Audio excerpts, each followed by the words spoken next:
গাজীপুরে এখনো পতিত আওয়ামী লীগ ফ্যাসিবাদী আওয়ামী লীগের নেতাকর্মীরা সন্ত্রাসী লীগের নেতাকর্মীরা কিভাবে বিপ্লবীদের হত্যা করার চেষ্টা করছে, কিভাবে তাদের উপর আক্রমণ করেছে।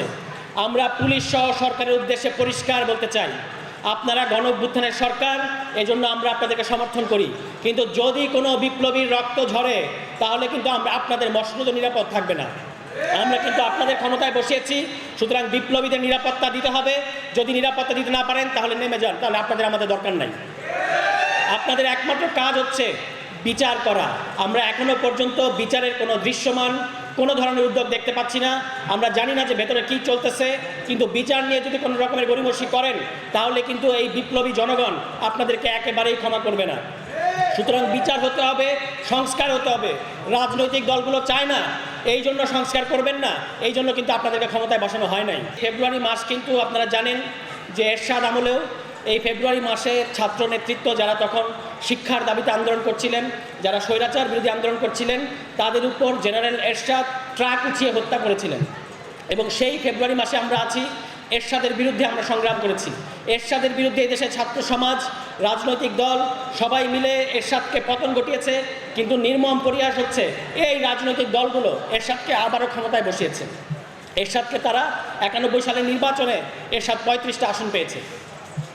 এই জন্য আমরা বলতেছি যে যারা মনে করছেন যে আওয়ামী লীগকে আপনারা আবারও এই নির্বাচনে অংশ নিতে দিবেন বা আওয়ামী লীগ আবারও নির্বাচনে অংশ নিবে, আপনারা বোকার স্বর্গে বাস করতেছেন। আমরা আর একই ভুল করব না। আগামী অন্তত 2টা নির্বাচনে আওয়ামী লীগের দলগতভাবে নির্বাচন করার কোনো সুযোগ নাই। এবং বাংলাদেশের জনগণ যদি চায় যে তারা আওয়ামী লীগকে নিষিদ্ধ করবে, তাহলে আওয়ামী লীগকে নিষিদ্ধ হতে হবে। বিপ্লবী ছাত্ররা যখন ঘোষণা দিয়েছেন যে তারা একটা রাজনৈতিক দল করবেন, তখনই দিল্লির মাথা নষ্ট হয়ে গেছে। তখনই তারা শেখ হাসিনাকে বক্তব্য দিতে দিছে, এবং শেখ হাসিনা এসে বক্তব্য দিয়ে আবারও বলেছে যে তার কোনো ভুল নাই, তার কোনো দোষ নাই। এবং আপনারা খেয়াল করবেন, এই ঘটনা ঘটার ফলে আমাদের যে রাজনৈতিক দল হওয়ার যে একটা আয়োজন ছিল, যে একটা উদ্দীপনা ছিল, সেটা কিন্তু একটু ভাটা পড়েছে। সুতরাং এখন আপনাদের প্রতি আমার অনুরোধ থাকবে, আমরা বলেছি যে ফেব্রুয়ারির 3য় সপ্তাহের মধ্যেই রাজনৈতিক দল আসবে। যত ঝড় আসুক, যত ঘূর্ণিঝড় আসুক, যত বিপদ আসুক, আমরা সেটা একসাথে মোকাবেলা করব, কিন্তু রাজনৈতিক দল হবেই। কেউ এটাকে থামায় রাখতে পারবে না। এই যে ফেব্রুয়ারির 3য় সপ্তাহে যে রাজনৈতিক দলটা আসতেছে, এই যে আমাদের দেশে একটা স্বৈরতন্ত্র আছে, ব্যবস্থার মধ্যে যে স্বৈরতন্ত্র আছে, যেটা আমরা বহুবার বলেছি, এখানেও আপনারা লিখেছেন যে ফ্যাসিবাদী ব্যবস্থার বিলোপ ঘটাতে হবে। এই ফ্যাসিবাদী ব্যবস্থার বিলোপ ঘটানোই হচ্ছে এই নতুন রাজনৈতিক দলের কাজ, যেটা বাংলাদেশের কোনো রাজনৈতিক দল করে নাই, এখনও তারা করতে দিচ্ছে না। একদিকে প্রচার করা হচ্ছে যে আমরা কিংস পার্টি, অন্যদিকে আমরা দেখতে পাচ্ছি একটা বিশেষ রাজনৈতিক দল যা যা চায় না এই সরকার তা করছে না। ফলে আমরা বলবো যে আমরাই প্রকৃত বিপ্লবী রাজনীতি করছি এবং বিরোধী রাজনীতি করছি।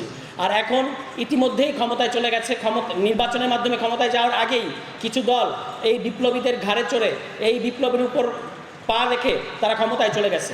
এখন তারা আমাদেরকে নানা সময় হুঙ্কার দিচ্ছে, তারা আমাদেরকে বলতেছে আমরা কিংস পার্টি।